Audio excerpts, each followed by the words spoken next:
Okay. Okay, got it, huh? Okay. Okay, good, great. That's good. Yeah, let me then just share. Yes, correct. Let me share screen now. My turn to share screen. Let me just see. Oh, yeah. Where is it? You wait, I start. Just hold on, yeah. Then, Yes. then my turn not to be able to share screen. Okay, can. Let me just share screen. Yeah. Okay. First and foremost, again, yeah, a very good evening to everyone. Thank you for coming. For this farming talk. In fact, this is the first time we have it on a Saturday. Actually, our farming talk have actually been on for the past, I would say 1 year, 2 years like that, but we have it on a Sunday. So I thought this year, 2020, we just want to make it a little bit of shift because now, of course, it is open, right? Because remember 2020 and 2021, it was all locked down. I can't even go shopping and all that. So now on Sunday, sometimes I need to do some shopping, some groceries. So that's why I thought I need to then change it to a Saturday. So now our farming talk will be on Saturday, 5 to 6:30. Yeah, so this is the first time we have it on a Saturday. And in fact, what a privilege that we have to have Prof Anthony to grace this occasion to start this on a Saturday. Yeah, okay, so allow me to share screen so that I can just share a little bit of what this WFA is all about. Yeah, okay, now WFA actually stands for this Yayasan Holistic Family Association, YWFA in short. Yeah, okay, so what do we do? Okay, what is it all about? Yeah, if you look at it and just change. Yeah, okay, it is a foundation. Okay, it's a foundation, Yayasan, whereby we set up to really educate, to equip, empower, enrich, and engage individuals and families in all aspects. That's why it's called holistic. Okay, not only just, of course, in farming, but okay, we want to engage individuals and families in a holistic sense, mentally, emotionally, socially, physically, and of course spiritual well-being of individuals and families. Okay, in fact, of course, that is actually why it's started by, okay, I'm a lawyer by profession, and of course actually started by a group of lawyers where we just see the needs that our clients face. Okay, some of the clients come about to us when they have some marriage problem and all those things, right? So I thought, as a lawyer, yes, I can just help them legally, right? File for a divorce and all that. But we thought, we should not just do that. Okay, we want to also help them in a holistic manner. Hence, we start off this society first. In fact, we started as an association, WFA, Holistic Family Association. Then along the years, okay, in fact, WFA, the society itself was started way back in 2012. It was only in 2020 we got this Yayasan status. Okay, so we want to really engage counselors initially to help those clients who have some marriage issue before we want to do the divorce. Okay, we want to really help them in terms of some counseling, some emotional help and mental help, social help. Okay, that's why we term it as a holistic family association. Okay, that's how it started. Okay, that is way back in 2012. Okay, then of course subsequently we thought that, okay, as a lawyer, okay, right now we can do much more things. Okay, that's why we thought we can actually organize seminars, trainings on various subjects. Okay, where of course we are good at, we give legal talks. Okay, we also help some young people in public speaking, some even help them in debate. Remember 2018, where we have our, the politically scene was like kind of hot that time right now. So we thought, hey, why not we bring up young people, we help them in public speaking,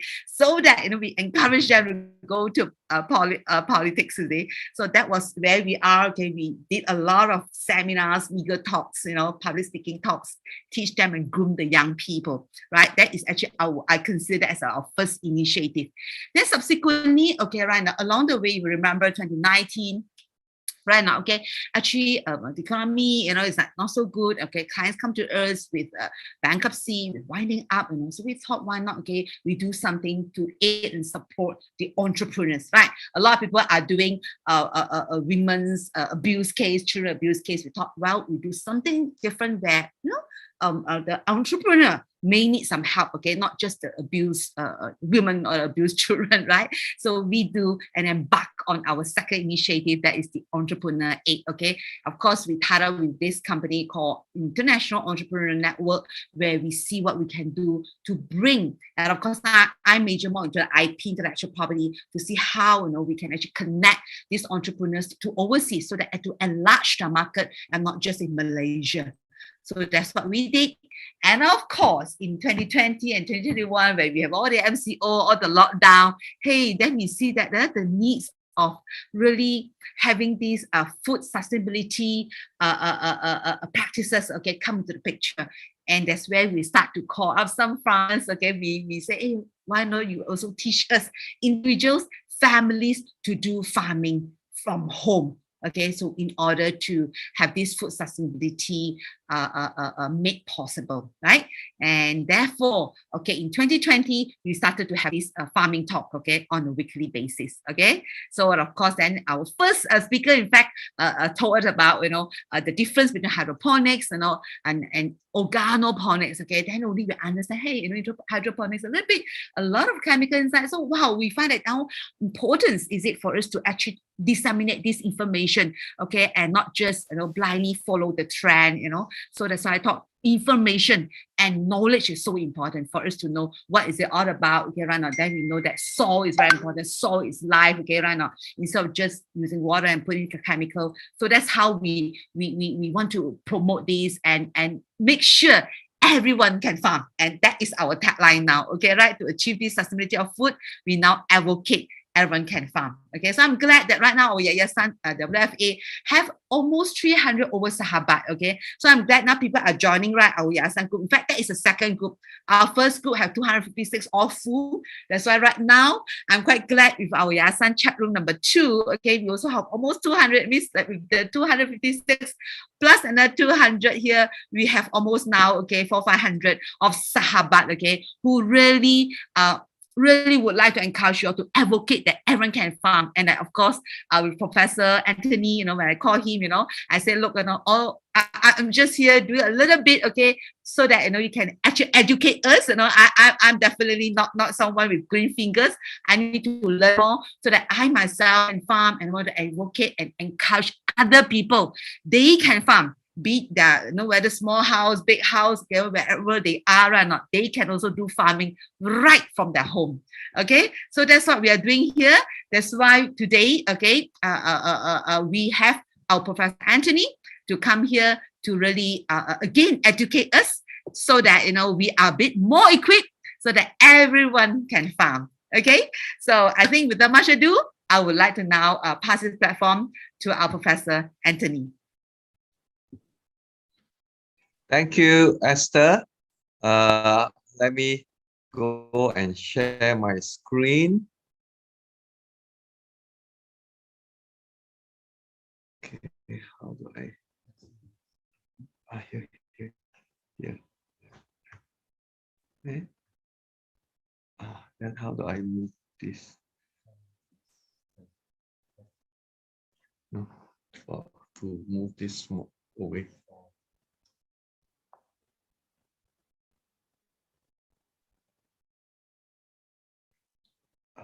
Move it some more. Okay. Okay, then give me 1 minute. I see. Okay. Just to explain, yeah, I'm actually in a hotel, and the hotel, I'm in the tourism and hospitality business.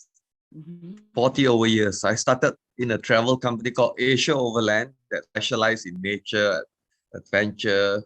We started ecotourism. So when I started in tourism in 76, there was no inbound tourism. There was no Ministry of Tourism. The Ministry of Tourism only started in 1986. Yeah, so I had to teach the university and the government what it's all about inbound, and I developed the course for nature guiding. I went into the hotel business in 1988. We bought a share in a 273 room hotel in Langkawi. But nobody knew Langkawi. We had single-digit occupancy. We sold it 2 years later. 91, I started my lodge in Gombak called the Jungle Lodge. We've returned it now after 30 years, yeah, last year. And the hotel in Langkawi, we started in 2005. And from day one, I wanted to do natural farming or organic farming. So I've been farming now for 16 years, but not many people can teach me. So I have to read. I go to Thailand, I go to Indonesia, I go to Taiwan to learn natural farming. Yeah. And so it's a combination of different things that I pick up and sort of hybrid, you know, get the best of everything and then do it. Yeah. So I'm actually in my hotel since August 2020, the pandemic. I had to close the hotel for 6 months. March 2020, I opened up in August. Yeah. Now, modern farming, a lot of it seems to be mono. You either grow rice or you grow paddy or you grow, you know, corn. But we have to go back to the old style of farming, which is mixed farming. Yeah.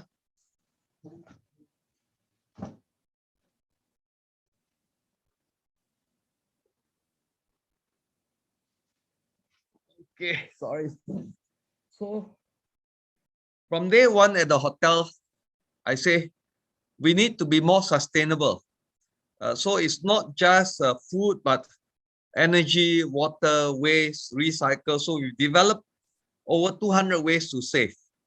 But food is been an integral part, very important. So when I started, the property we sit on is about 10 acres. We just bought now 1.3, so it's 11.3 acres. But we only built in about 30% or 20% of the land. So we have a lot of land. We are on the beachfront, yeah. So this is what I am talking about: integrated organic farming. That means this was a concept I did in Gombak.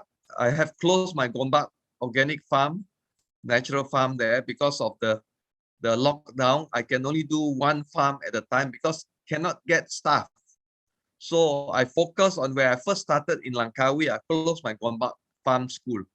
So we had goats, we have duck, we have chicken, we have paddy, you know. So this is a bit deep and complicated, but this is what it's all about. So every 2 weeks, I will do one small bit here. Yeah. So just a big idea of what it's all about, using science, technology, innovation, and all knowledge, yeah, of farming. So we are not doing something new. We are just rehatching old concept, old ideas. What our great grandfather did. They had cow, they have chicken, they have ducks, they have fruit trees. So we are going back to the old ways. Yeah, we have forgotten it. And in nature, there's no waste.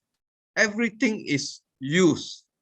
Yeah, so we are doing this. Yeah, so I do not throw any waste out. In fact, we collect 100 to 300 kilos of waste food from other hotels and resort before COVID. Yeah, so things if you look and you start on the left hand side, we do not use any chemicals. We use plants that are around. Yeah, these are very common plants. Neem may not be so common, but neem is the main ingredient for Ayurvedic the Indians use, or Azrita indica, comes from India, Pakistan, Bangladesh. Yeah. Now, when we do about rice, we are not talking about traditional rice. This is a new system of rice in farming with less water, very little water. You have talked about hydroponic. Yes, it's a lot of chemicals. We are talking about aquaculture, rare fish, use the fish poo and pee to grow vegetables. So the whole thing we are talking about zero chemicals. Everything is from nature. Chicken, duck, goat, vermicompost, your family compost, EM. We always hear about EM. Biochar is the latest in green technology. It's charcoal, but you have to activate it, soak it in compost or urine or chicken shit, or just to get the microbes in there. Wetland, Paddy field is a wetland, mangrove is a wetland. So we do a natural wetland, constructed wetland, but you can treat any polluted water. That's my specialty. I developed this system for the last 27, now 30 years. And it's the fastest system in the world.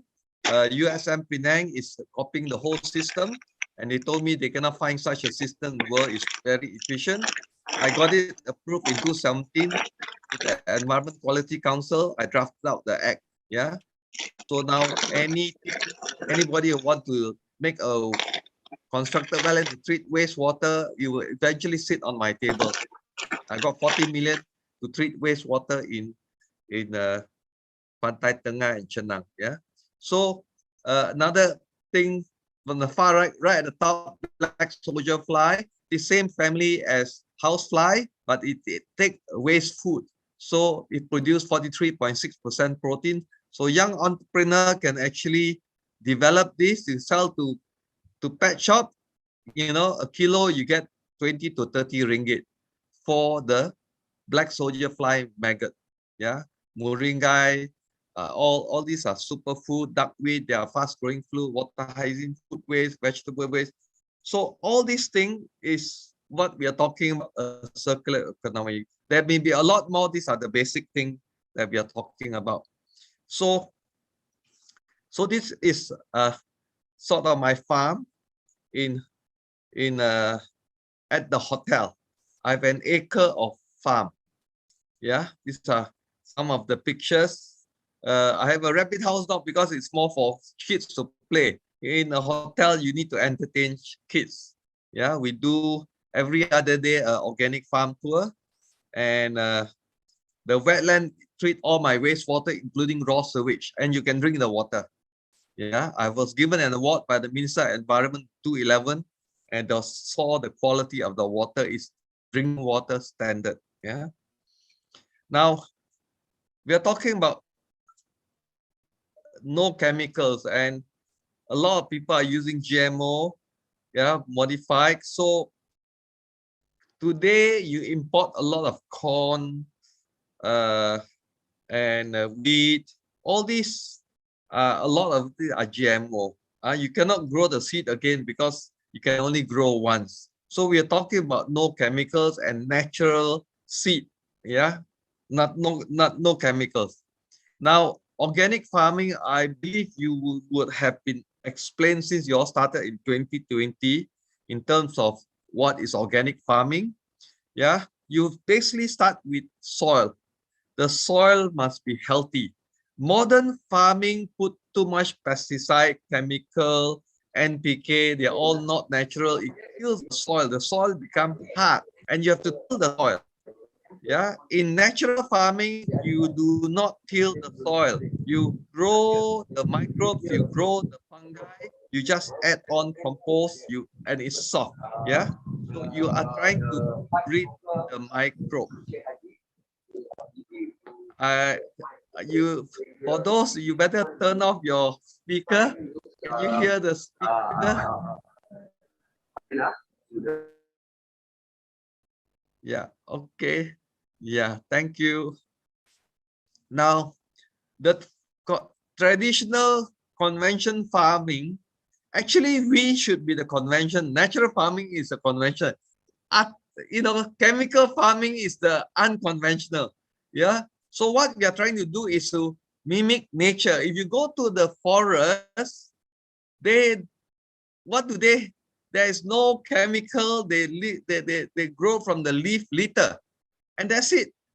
Yeah, loss of microbes and loss of fungi, and this is what we are trying to do. So the conventional farming is unnatural farming. Yeah, we are losing a lot of soil, topsoil every year when you do tilling, and it doesn't hold water and you use a lot of energy. So here we try to use less energy. That's why we talk about climate change. Yeah, we actually improve the soil because we put back carbon into the soil. Yeah, and very often farmers today suffer from very poor health because of the chemicals they breathe in. My own staff, my own PA, the family all has asthma. because he was brought up in the paddy field, and they all use chemical, they spray pesticide, they live right in the center of the paddy field. So all the kids has asthma, he has asthma, it's really sad. Yeah. And finally, as I mentioned, the soil has no earthworm, has got no microbes, it's hard, you have, and the chemicals stay in the soil. Yeah. In the modern factory farming, the animals live in very crowded condition, and a lot of chemicals go into the river. Yeah. And it also kills the sea as the river polluted goes into the sea. Now, in natural farming, we play around with algae, microbes, fungi. Yeah. When we talk about technology, yes, you have to use technology. You have to use computers. You need technology to help you. Yeah. You have to modernize it. You have to make it sexy for young people to come in. That means efficient, profitable, then we can get more young people in the farming. The problem our country is we do not have agriculture science in school anymore. In my period, in the 70s, 60s, yeah, to probably early 80s, there was agriculture in our secondary school, and we have got a plot behind. And there, if you're interested, you go to UPM, the Agriculture University. Today, there's no agriculture university. There's no agriculture taught in secondary school. Basically, what the government has done in the 80s to go industrialization, they've thrown the baby and the bathwater out of the window. Yeah. How do we have food security when we don't own, or we don't even know agriculture? This is the very big issue in our country. Now, don't worry about GMS. If you go to YouTube, you can say Jadam, yeah, microbes, yeah. So this is a Korean one. You read it, but it's more for cold country, but the principles are there, and it tells you about using sea salt, because everything ends in the sea.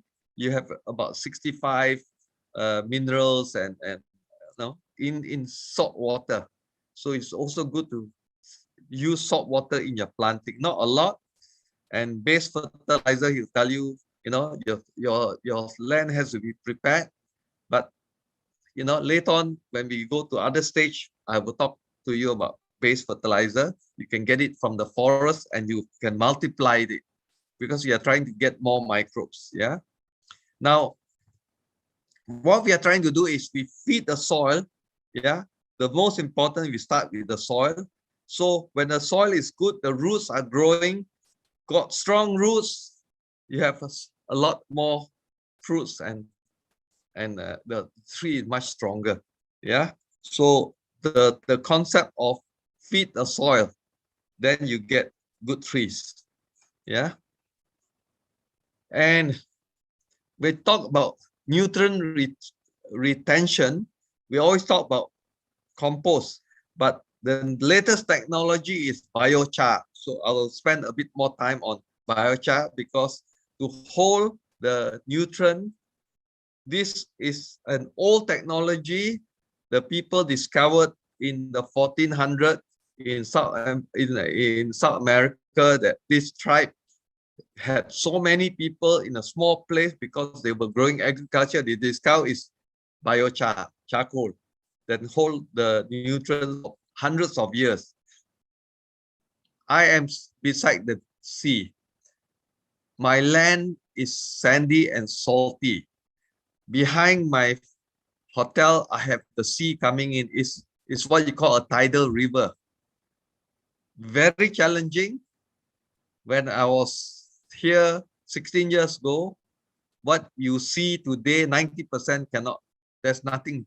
So I've developed a system to grow on salty sand, but still it's a lot of work because the microbes disappear. It's sand. So now I've actually, the last 5 years, I learned about biochar. Yeah, to actually hold the microbes. So we'll spend a bit time there. So a lot of time you manage the soil, you have to look at the temperature. Now, you notice that if you go to Cameron Highlands, you see a lot of farm, they have got black plastic beside it. Yeah, they cover with black plastic to keep the weeds from growing. But it also will kill the microbes because the temperature on the black plastic, it absorbs so much heat. Sometimes it's about 60 odd degrees. It'll kill off everything. Yeah.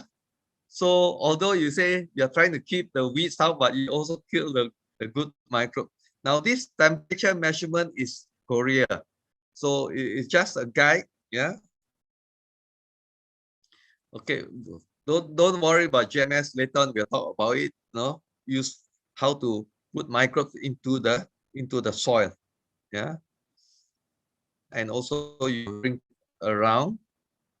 So the whole idea is to get the roots to grow strongly. And to get the roots to grow strongly, you got to have a mixture of clay, sand, and of course compost. Yeah. Too much sand, it doesn't hold water. Too much clay, the roots have a hard time getting in.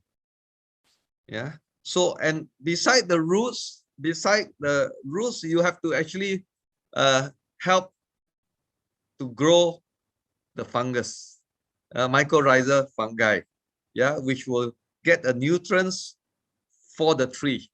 Your roots can only go so far, but the mycorrhizal fungi is a fungi that will take food to the plant, and the plant in the exchange of the nutrient, the plant through photosynthesis provide sugar, yeah, for the fungi. So there's an exchange. Yeah, the largest fungi ever found is in Oregon, is 22,000 hectares or acres. Yeah, it's huge. So this is where, you know, when you don't have good soil, it hardens up and it's very hard for the plants to operate. Yeah. So these are all the different things that you can use for a base fertilizer. Yeah. Now this is what we talk about in nature. This is, of course, is a mangrove, but in our forest, same thing, leaves. Yeah. And that is what, in 16 years, we have never bought one bag of fertilizer. We collect the leaves, yeah, and we bury it, yeah, so to hold water. So every year we dig holes and we bury. But I realized that it's not sufficient. Yeah, I've got about 30 tons of coal, of wood. So I'm burning it to get more charcoal. Yeah, so we are just mimicking nature, but we have to help it out with technology, which is biochar. Yeah, so this is, yeah, all trees, and they live naturally. So you can make many things for your fertilizer, grass, or your waste food. If you got chicken, you got whatever, you can make use of it. Nothing is wasted. Yeah, we do not dispose of any waste, organic waste in our resort. Nothing goes out. Yeah, so later on we'll talk about the, you know, how we produce the fertilizer. Yeah, okay. Now this is what we do at our resort, layering, because it's sandy, you cannot hold water, so we dig and we bury. So this is what we do. Yeah, because the soil is sandy, is salty. This behind our resort where our farm is. This is what we do. We throw, you know, waste food. We have not open on the far left. We have not opened up the plastic bag. We just take it from the store. Now this is because of the lockdown. We have a lot of waste food, you know, and we have got coconut leaves on the right. So all this we put into our raised bed. When I say raised bed, because our soil is salty and sandy, we have to raise it above the ground, but we dig 2 feet below to put leaves. We'll tell you how we actually do the layering, and after 6 weeks we don't need to turn, we plant. So these are the fruits we have. Now, as I mentioned, where I'm standing is salty sand. The sea used to come in here when we purchased it. When I was looking at the property in 2004, high tide, the water goes to my feet here. So almost impossible to grow. But this is our farm now. We have developed a system to grow. So this is part of the behind our farm. This shot on the left is actually in front of our car park. We do regular tours for our guests every other day. Our long beans. And we do farm to table. All this leaf, blue pea. We have got the water hyacinth, flower, turkey berry. All these are from the garden. So 16 years back, we already started edible garden, edible landscape. Now, the soil amendment, the most important thing I believe here is how to enrich your soil. And biochar is something old but new, because people are beginning to realize the value of charcoal.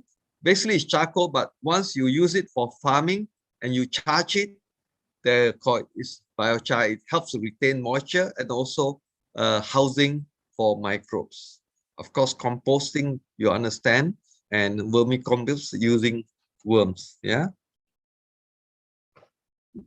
Now, soil, is the most important thing. So you have to spend time learning about it. And they all need oxygen. The microbes need, you got aerobic, you need oxygen, air, and aerobic, you don't need. So very often you need oxygen. It's much better. If you don't need oxygen, your food putrefy, it smells. So it's better to work your soil to have more air. So this is required. It's like us human beings, we need to breathe. The roots also need oxygen. The microbes also need oxygen. So minimum tilling or no tilling. You see modern farming, they have heavy equipment, they till the land, and you have to till the land very often. Nothing, your earthworm dies, your fungi disappear. And also very important, when you look at soil, you have to understand the pH. 1 is acidic, 14 is alkali. Generally, it's around 6.5 to 7.5. That's the best. Our blood is also alkali. It's around 7.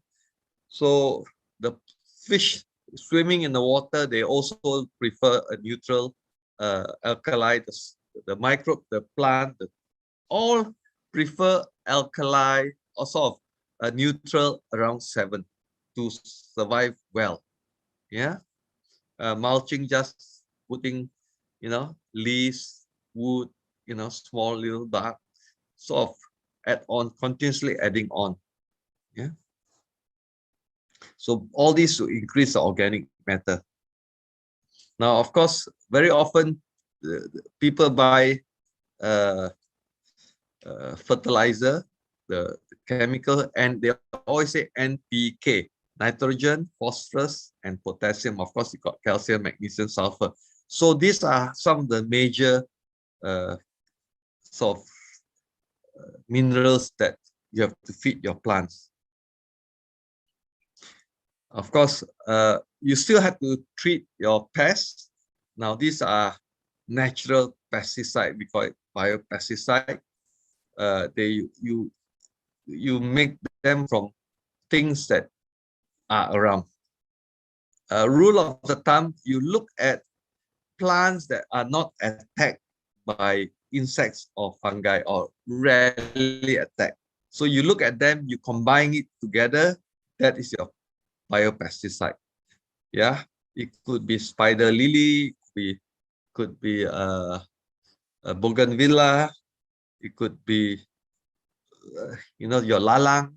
So these are plants and leaf that is seldom attacked by pests. So you can actually use it. Of course, well known are neem trees, yeah, or lemongrass, or even garlic. So these are things that you could use, but those you have to buy. There are many things you just look around your garden, not attacked by insects or pests or fungus. You can use it. Fish amino acid, often we throw away the fish and tail, the head you don't eat. So very rich in nitrogen. And so make use of whatever we have in our kitchen. So now we are very fortunate. Mr. Google will tell you a lot. You just have to research and continue, check a number of things, and then you come to, but you must always try it out. Now for 16 years, we play around with enzyme. Now early days, this was formed by a Thai professor. They call it rubbish enzyme, but it sounds bad. So now they call it eco enzyme. This is very common. People sell it now, yeah, as for floor cleaner, toilet cleaner. So it's very easy. Fruit 135, 1 kilo of brown sugar, 3 kilo of fruit skin, whatever fruit skin that is balanced, and then 10 liters of water you keep for a month, 3 months. Yeah. Now, water is key to everything. We harvest, we have got 125, 4,000 liter gallon water, but this is our wetland. We treat wastewater, but the water is drinking standard, so we rear fish. Now, this is treating raw sewage. Some of our septic tanks not working, so we pump raw sewage here plus sewage septic tank that's already treated before. We discharge here, but this was a river before that I mentioned. High tide, the water goes behind. You see at the far end, there's a white wall there. So when we were there in 2004, there was no wall. 2005, August, when we purchased, someone had bought the river and built a house over and put a wall across. So this became a dead river. But because I was already working on using constructed wetland in Gombak, where I first started in 91. So this is my wetland, and I use this to teach. Yeah. So this is my son. Here we rear our catfish. That is in Gombak, our farm. Yeah. Again, on the far left, down is my wetland. On the right is my pond in front of the hotel. So all these are actually breeding fish to eat. So it can be look nice, but it's also for eating. But of course, in front of the resort where the big pot is, we are a hotel. Although I rear fish, I only make the pond 2 feet deep for safety of children. The minute you are having public there, you have to look at safety first. So I was talking about mycorrhiza fungi. Yeah. So on the constructed wetland, we use fungi, we use phytoremediation to clean water. We have bacteria. So aerobic and anaerobic, oxygen and without oxygen. So all this is nature. We are just using nature to help us. So why, we have our ducks, chicken, so we buy very little food. It's all from our garden. Yeah, so all these plants, water mimosa, pandan, fish water hyssop, all this you can eat. Yeah, so this is our chef, and he's harvesting from our pond in front of the hotel. So it's for beauty, but we also eat our landscape. Now, duckweed is something you can see in the waterway or in paddy field. It grows very fast, and you can also eat it. Yeah, we feed it to our chicken and duck. Same thing as the two water plants, but duckweed is very, very common, carried around by wild ducks. These are other plants, fast-growing water plants that we use to treat wastewater as well as edible. Now, what we are trying to do is offer very cheap, inexpensive way to do things. Yeah. Now, the whole idea, I've been doing this for the last 16 years, is to educate people about natural farming or organic farming and give people the science behind. And like you, I'm so happy to have met you online. I've not met you personally, of eating healthy. And we are always researching, we find out how to do it, and then we share. Yeah, the whole idea is less input, more output, because we don't buy anything. As sometimes some gardening tools that we need, or some netting to prevent insects. Yeah, the whole idea is to get income. And later on, I'll show you things that you don't need to buy. There are many things you can use: recycle water bottle, paint container.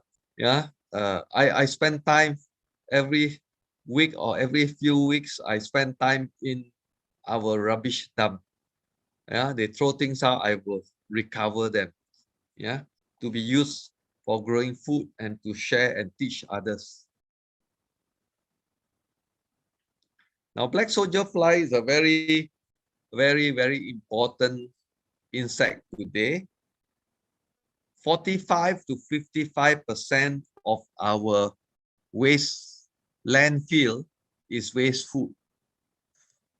So I started learning about black soldier fly 5 years ago. I saw it in the internet, YouTube, but I could not scale up. So I went to Indonesia 2 times, one in Jogja, one outside Bandung, to learn about how to scale up breeding black soldier fly. So we were collecting 100 to 300 kilos of waste food from other hotels to breed the black soldier fly. The black soldier fly, same family as housefly, but the adults do not have a mouth. They don't eat. They die after 5 to 8 days. The male mate, they will die after 5 days. The female lay eggs and die after 8 days. Life cycle is about 1 month, but it is the maggot that will eat. Yeah, the chickens love the maggot, and it's 43% protein. Now they also sell it to pet shop, but in modern gym, they sell black soldier fly protein powder because it's so high in protein content. It's expensive. So imagine you are taking a waste that people don't want and convert to the high value product. So there's an opportunity for young people to do business here. Yeah, so this is the life cycle of the black soldier fly. We will do one evening to talk about black soldier fly. Yeah, more and more people are getting into this business, and so this is opportunity, but you don't have to do big. Satu babi cincang. You don't have to do big scale. You can do small scale to feed your fish, you feed your chicken, but you cannot feed completely because you need a balanced diet for, say, your poultry. Yeah. Okay, so I've sort of run through very quickly, and let's have question and answer. Yep. Okay. Chu, help me to mute everyone too. Yeah. Please mute everyone. Okay, thank you very much, Professor Anthony. Thanks a lot. Yeah, I think it's a very good, overall, mega view, okay, right? Not for us to know what we can actually learn from you. Yeah, I never know that when black soldier fly is another topic by itself.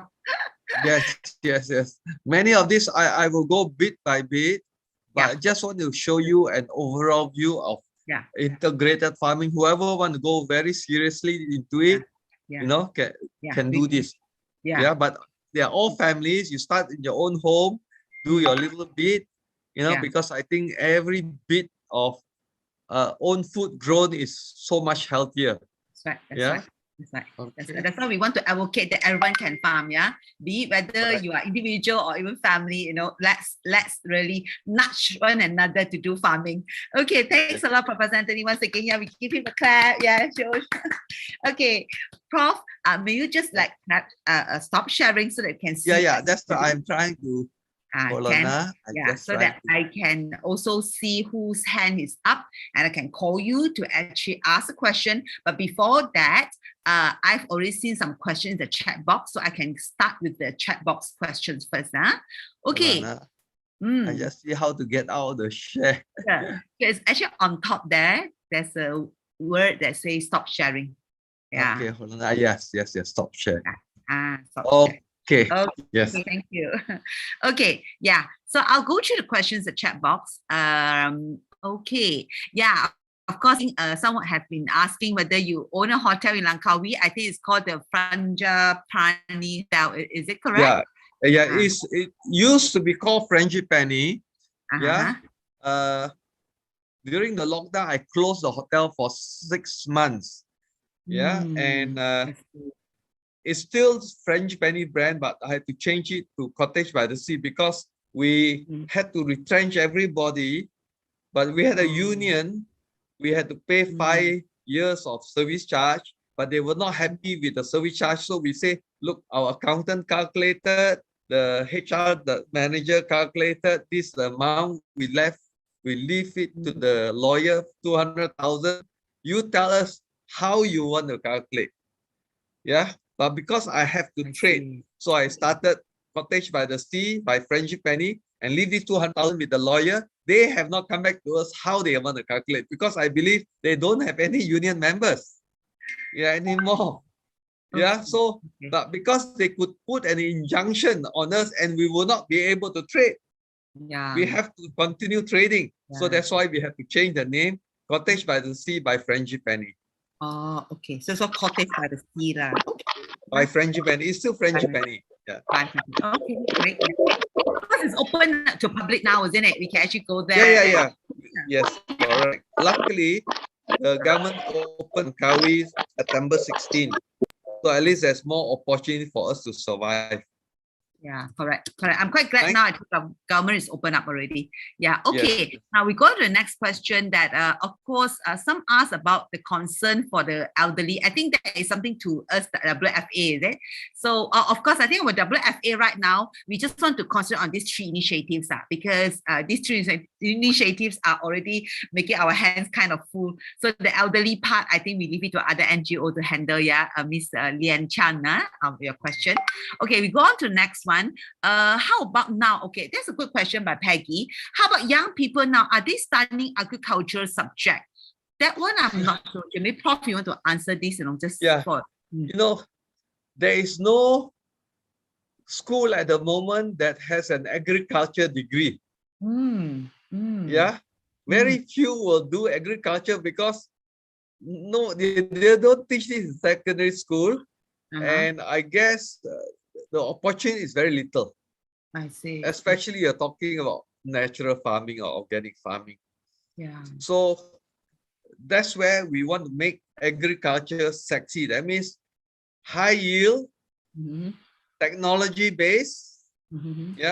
So people can afford. But if you look at many new supermarket, modern good one. The organic section is growing bigger and bigger. Yeah, correct. True. I Yeah. agree. So Yeah. so if they are growing bigger and bigger, a lot of it is imported. So Yeah. there is opportunity. Mm, Yeah. that's right. Agriculture, we import 54 billion worth of food product. Wow. Yeah, we export probably about 30 B to Singapore. So there is also a negative of Yeah. around 25 B a year. Yeah. So imagine 25 billion. Yeah. We just take 10% Yeah. for young people to go in. There's already 2.5 billion. Correct. So there is opportunity for young people, but Yeah. whether they like to work Yeah. under the sun. Correct. I have not been able to get, first of all, gardener here in Langkawi for the last almost 2 years. Yeah. True. And you're going to get farmer? Yeah. Impossible. So Exactly. that's why I cannot, Yeah. I have to do a lot of farming myself. I've got volunteer coming in. They do less, half day, 1 day, they enjoy the hotel facilities. Yeah. So it's very, very challenging because very hard to get farmer because it's not taught in school. Yeah, exactly. I think I agree with you. In fact, I think I'm glad that today we have a lot of audience here. I can also share my experience because ever since I have these third initiatives today, there are people who actually approach us to ask whether do we have any people where they can engage. There's one that's actually nearby, just in Setia Alam here. They actually have a very good farm, organic farm, and the business is good. People are buying from the farmer, okay? But you know what? He may have to close down his farm simply because he doesn't have workers. He was just asking me, how can we help him to get workers, you see? So, because of course, some of the workers earlier on was from the, Bangladesh Overseas. and all that. But because Yeah, all this they all lockdown, have they to have be to go sent back. Yes, right. Correct.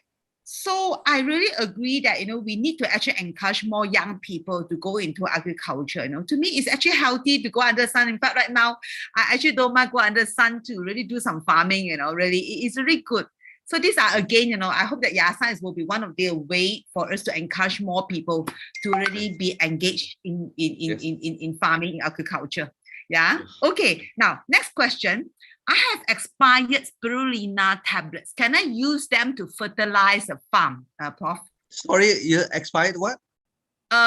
Question from Sally. She said that she has some expired spirulina tablets. Spirulina?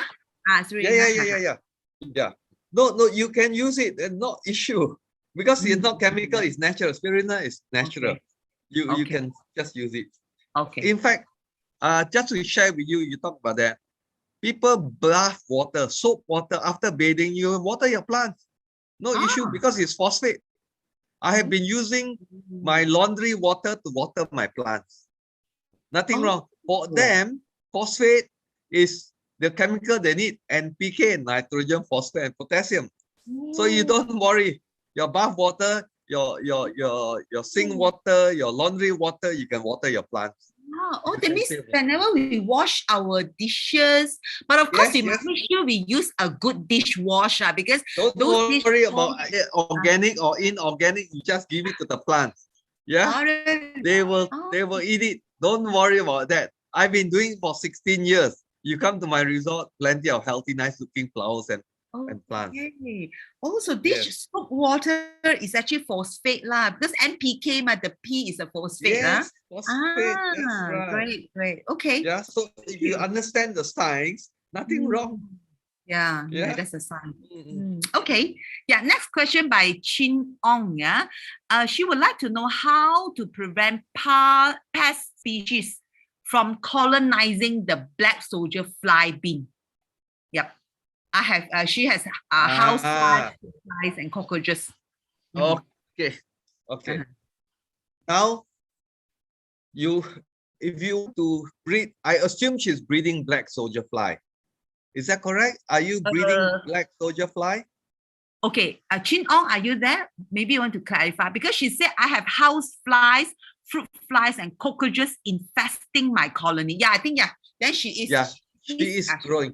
Now, what you do is you do not overfeed the black soldier fly.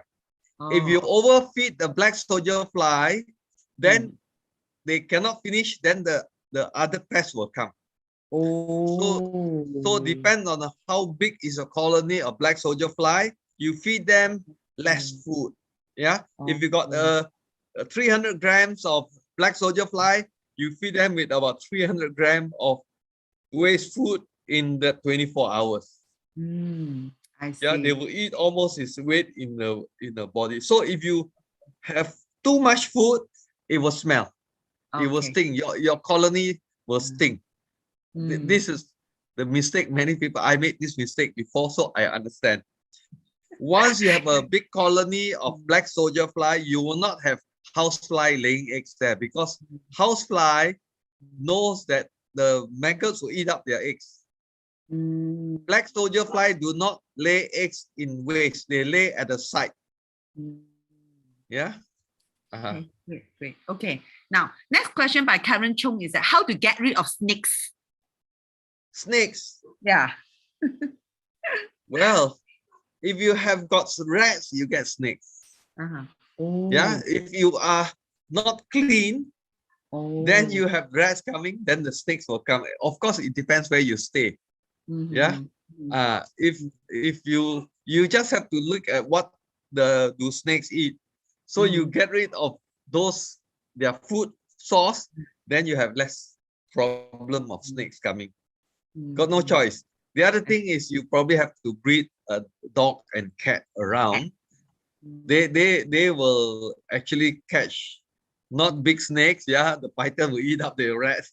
Yeah, so there is a deterrent there. But basically, you get rid of food source. Okay, good.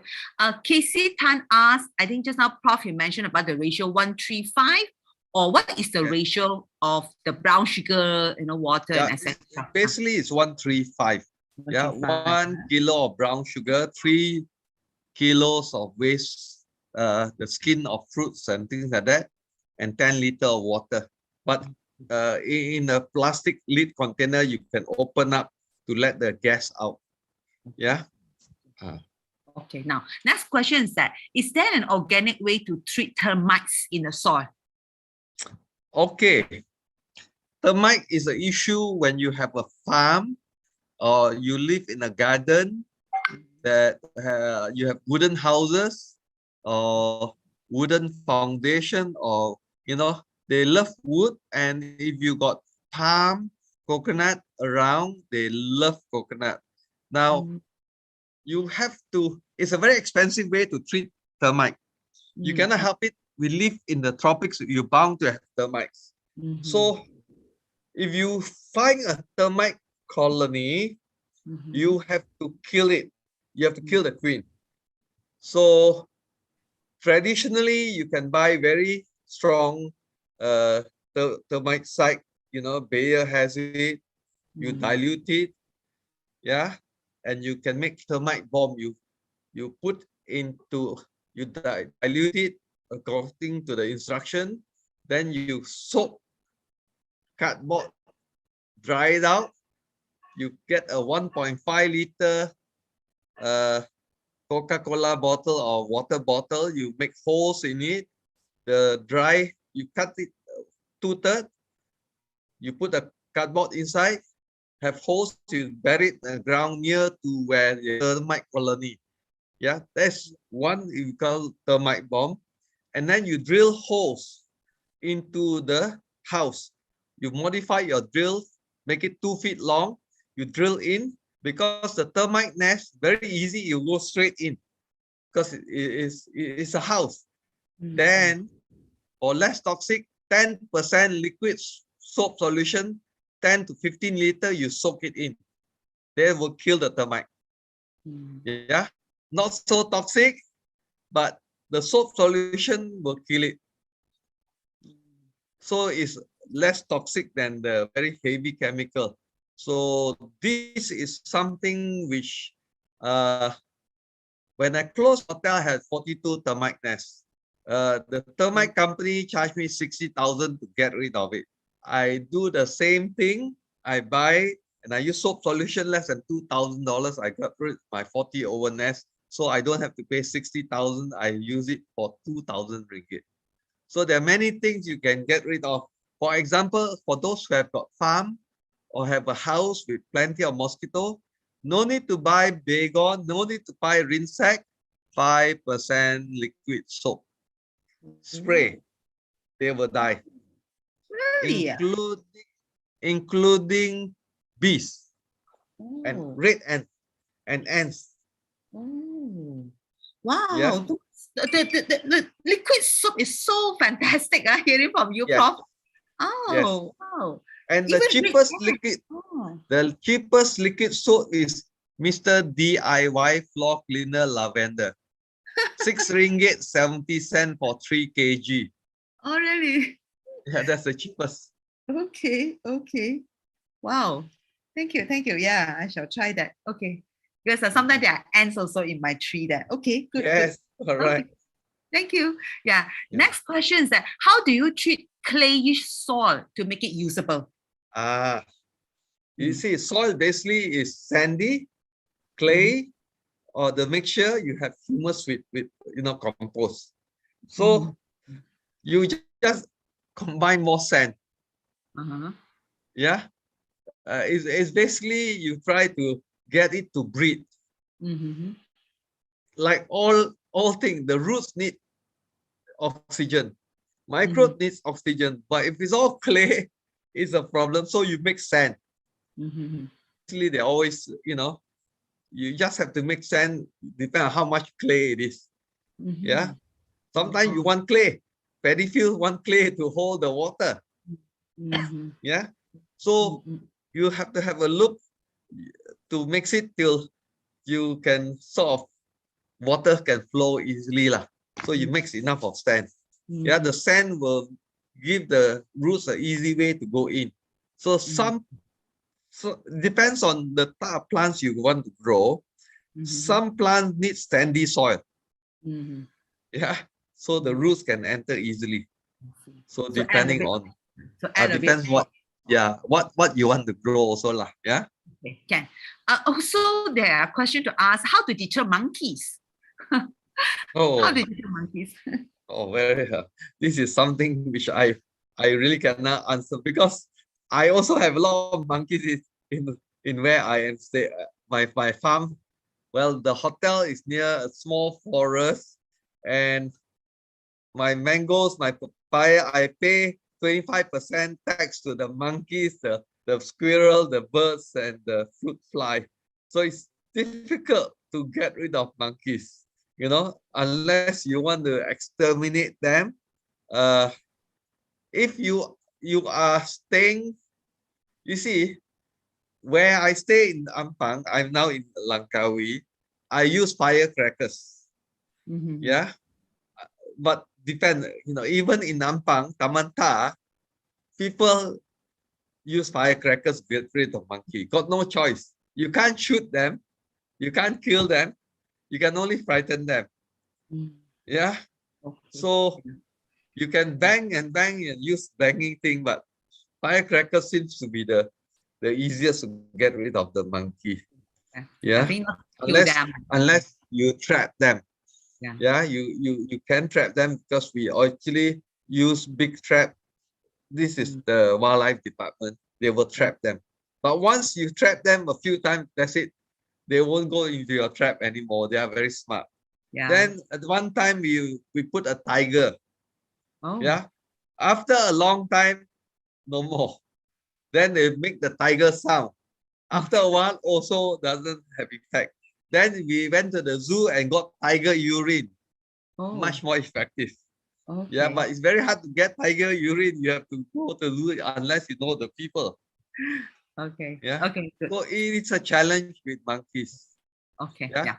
Okay. Next question by Carol is that in regards to biochar, besides the burnt charcoal, are there any other ingredients that you use for the biochar? No. Oh, okay. To make charcoal, you don't have to be very complicated. Like what you see in YouTube, you have 2 containers, you cut it, you burn it it's called pyrolysis, burning in little oxygen. Yeah. So you can actually just dig a hole and burn it continuously, or you just do a normal campfire, burn it till it's amber, then you pour water over it. The Oh. easiest is doing that because you got big wood, you don't want to cut, you just use small stuff to burn and let it become amber, and then you pour water over it. Now, it becomes charcoal, yeah? You have to activate it. You have to charge it. You cannot straight away with the compost and grow with the plant, because biochar has got a slightly negative charge. So it will take out the metal from your compost. So in the early days, if you don't charge it up, your plants will seem to be not doing well for maybe 2 weeks, sometimes a month, because the microbes are, the metal are being taken in by the charcoal.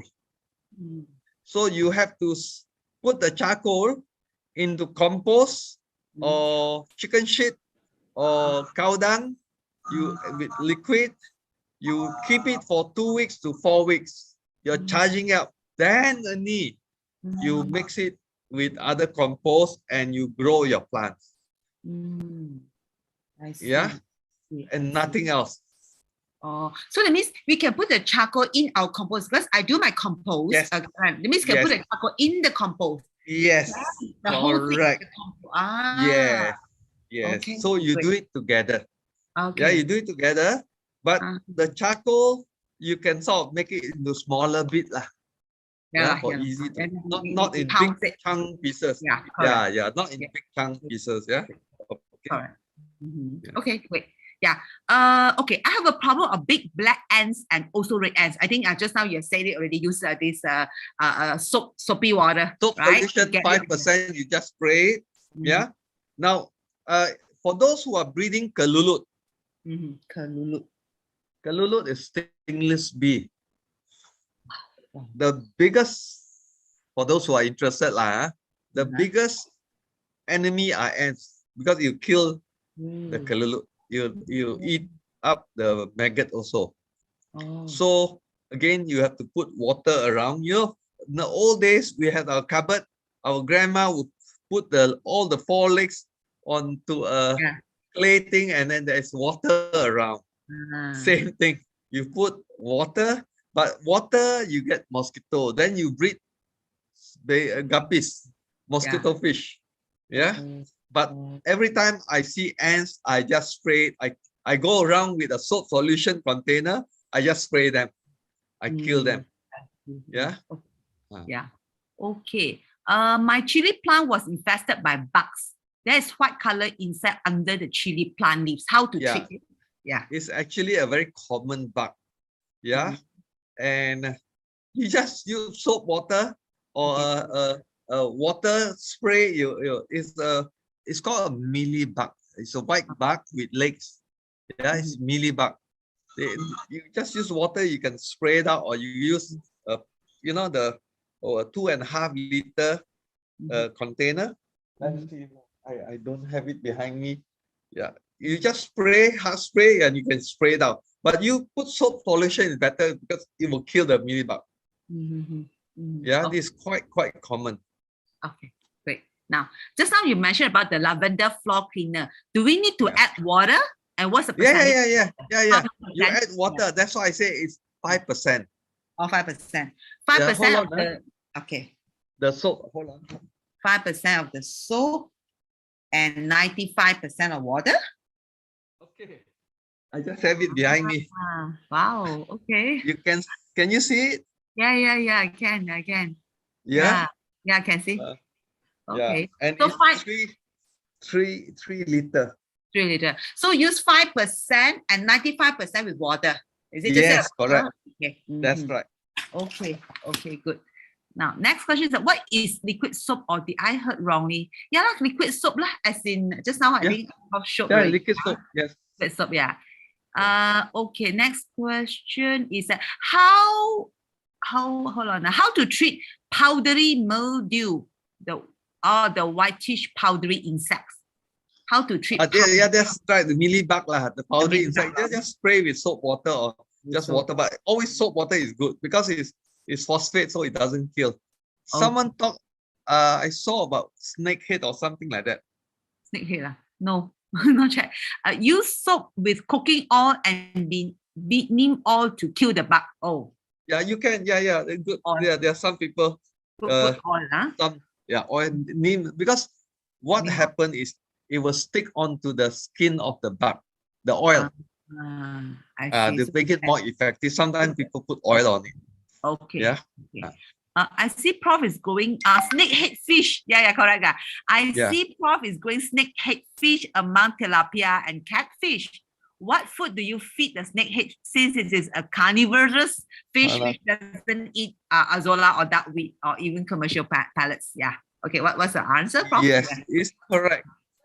Now, it's very difficult if you have the snake head among the talipia, because it will eat the talipia. You should not have the snake head growing together with the talipia. Yeah. It's like having a fox in your chicken house. Okay. Yeah. So it's difficult. Yeah. So that's not the questions that how do you feed the snake head fish then? You feed them with talipia. Oh, talipia. Oh, okay. Okay. Now, because the snake head is carnivorous, it will eat. Okay. The other thing is, can I ask, is it living in the big pond? Is it living in the big pond? No, I think the question is asked to your good self, because she said she saw you growing snakehead fish. So how do you feed your fish? Yeah. Okay. Okay. That means she's been to my place. Okay. Now I grow water hyacinth. I grow kangkong. They are actually also eating part of it. Yeah. And the fishes like talipia and sepat, they are feeding the snake head. Yes, I get 1 to 2 kilo snake head in my pond. Yeah, but the sad part is I don't get to eat it. The sea, what do you call? The river. Toi cow. The seagull? Sea otters. Oh, the otters. Yeah, okay. The otters come in and they take my whole pond. Oh, wow. Yeah, it's a problem. Oh. Now, someone asked me, down here is washing detergent, laundry powder, hand washing soap. Okay. Now, laundry powder is a little bit difficult to use for because it hardens up. Yeah. So liquid soap doesn't harden up. I experimented with laundry soap also, but sometimes it hardens up. So sometimes you don't use it long time. Your spray bottle, it gets stuck inside because it hardens up. So don't use the laundry powder, just use liquid soap.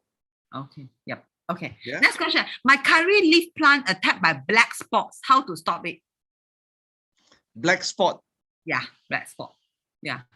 Black spot is actually normally is a fungus. Yeah, it's a fungus. Yeah. So now the first thing I will say is use neem. Neem N-E-M, neem. You try neem. You try now. When I say neem, people tend to buy neem oil. I prefer to grow a neem tree. You can find neem tree around, and you just use the leaf. You blend it because it is also in the neem. Because neem leaf or neem tree is anti-fungus, antibacteria, antivirus. So try that first. Yeah. If not, then they always say you try what you call, garlic. Yeah, garlic. So those are the things. But first thing I will say, try your neem. Yeah, they do sell neem oil, but then when you spray with neem oil, you put soap also just to dilute it into. Yeah. Okay. Yeah. Next question is that again, there are also these white beetles and bugs attacking my curry leaves. Does it saying use the neem oil as well? Yeah. White beetles. No, for For snails, okay, you attract the snails. You know what you do? They love to drink beer. No. You kill them with beer. You put, Beer. yeah, they seem to like the sweet smell. They drown in the beer. They go towards the beer, they drown in the Just put beer. salt in the water will do. I mean, what I do is that I cook the snail. But the thing is, but they somehow attract to the beer. Yeah, I see. I don't know why. They attract the beer, they drown. But of course, they also say eggshell. You break around and you, because they get cut or something like that. I've not tried eggshell, but beer, they seem to like it and they drown. I see. Okay. But of course, you're totally right. You can use salt. They spread it around, and they won't come. They get injured. You spray salt around the area. Yeah. Okay. Now talk about nematodes. Nematodes, or soil nematodes, which is actually, nature is wonderful because they will eat the good bacteria, but a lot of the nematodes, some are not good. So what we do here, we have a number of neem tree. We dry the neem leaf and we mix it into the soil, and that reduce the nematode. Another way of increasing the different microbes and you keep the harmful nematodes out. If you live near a forest, collect forest soil. Because the forest soil have billions and millions of different microbes. You feed the forest soil with carbohydrate. That means sugar. So you, in a Korean way, they always, Japanese Korean, they always say, put rice. Because rice is very common. Of course, you don't buy good rice, you buy the cheapest rice possible. But any carbohydrate you use, after you finish, you cannot finish the rice.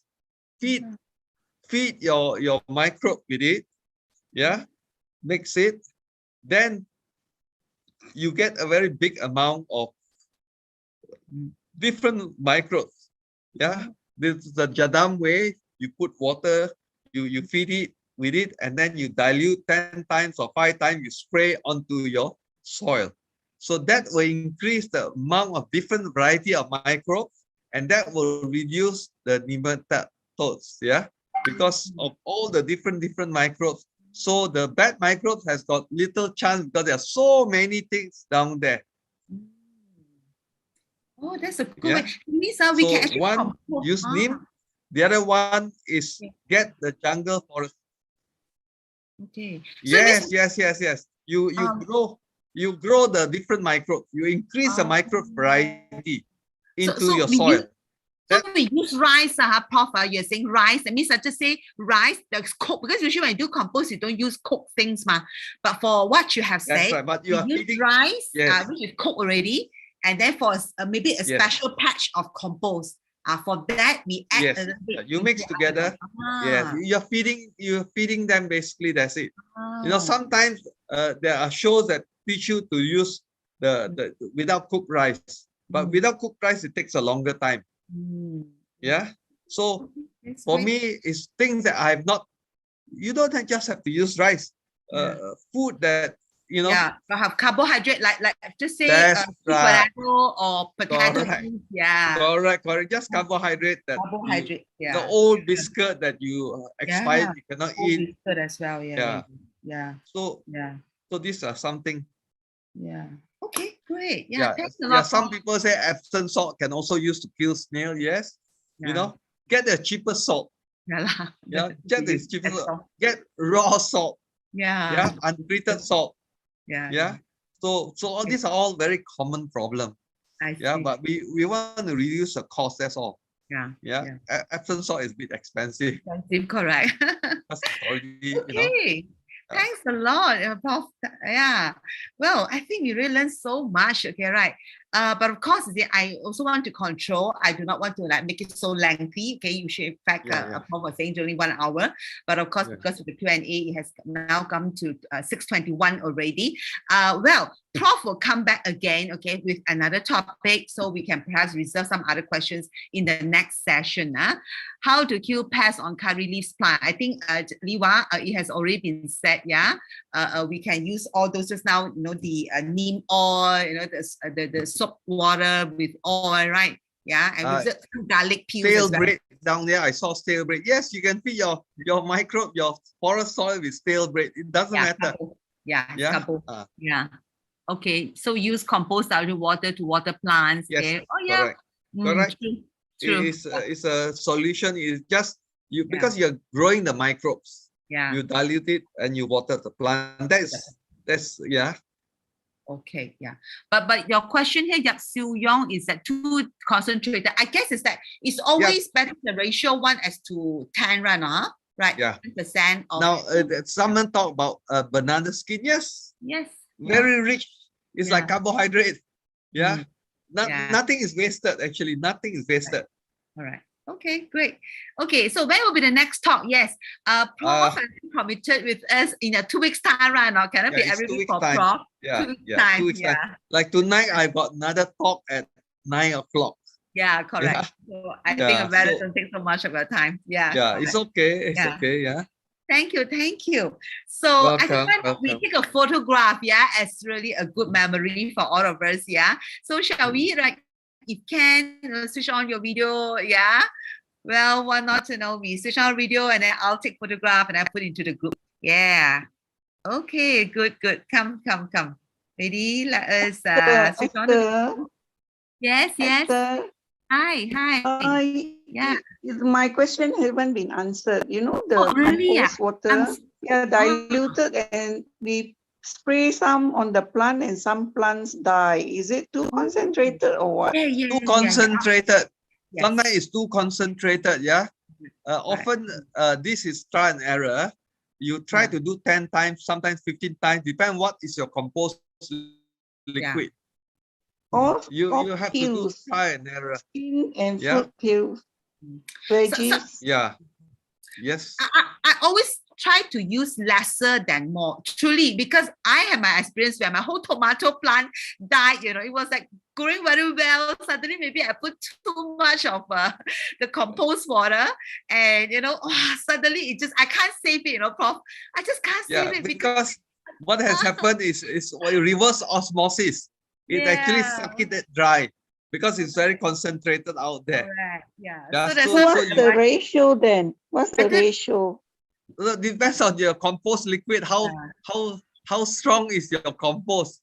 Like 3 months to 1 month, the compost solution. No, it's not the frequency, it's the concentration. That means that you use a little bit of a compost and more water, so that it's more diluted. You do 1 to 20 first. Yes. You do 20 times dilution is better. Sometimes you do 10 times. No, too much. That means when you say 20 times, if you have got 100 ml, then you have got 2 liters of water. So 5%, 20 times. All right, 20 times. Yeah. So we have to do the compost for 3 months or 1 month.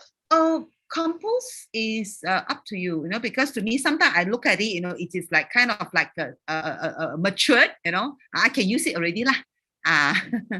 You can sometimes do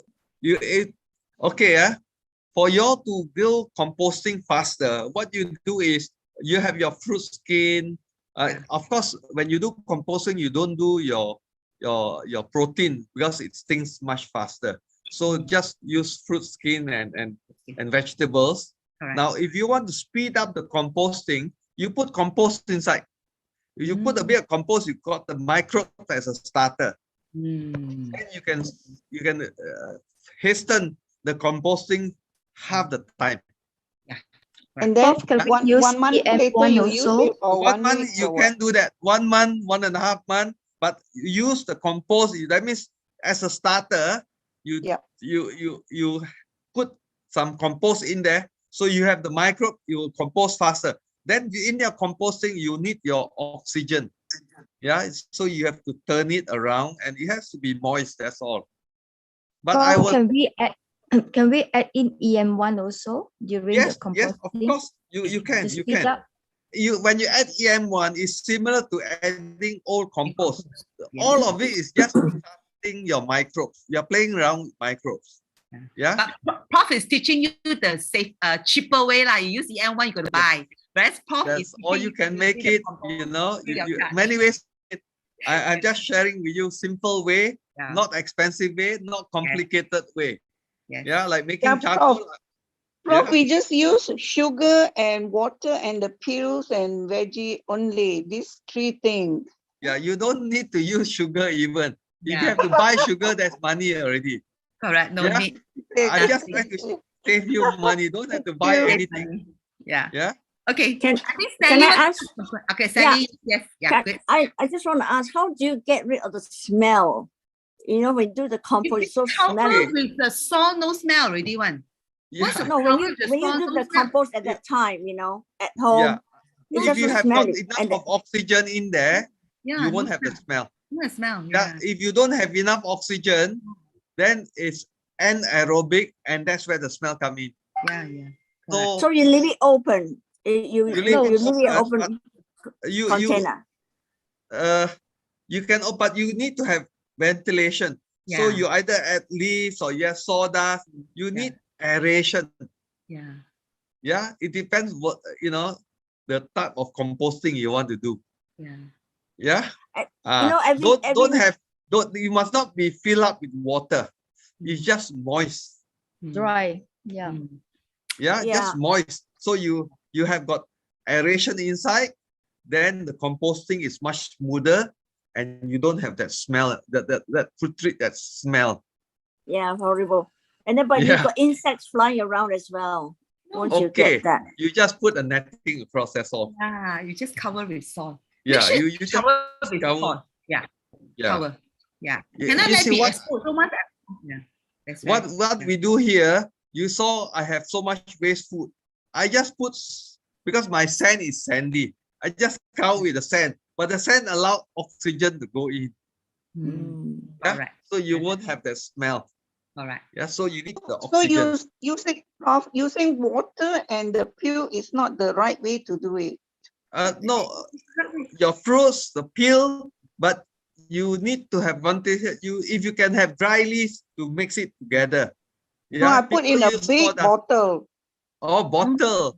Bottles are actually, if you have some open space, it's better to put in an open space. Bigger container lah. Bigger container, air. Yeah, you must have air to enter.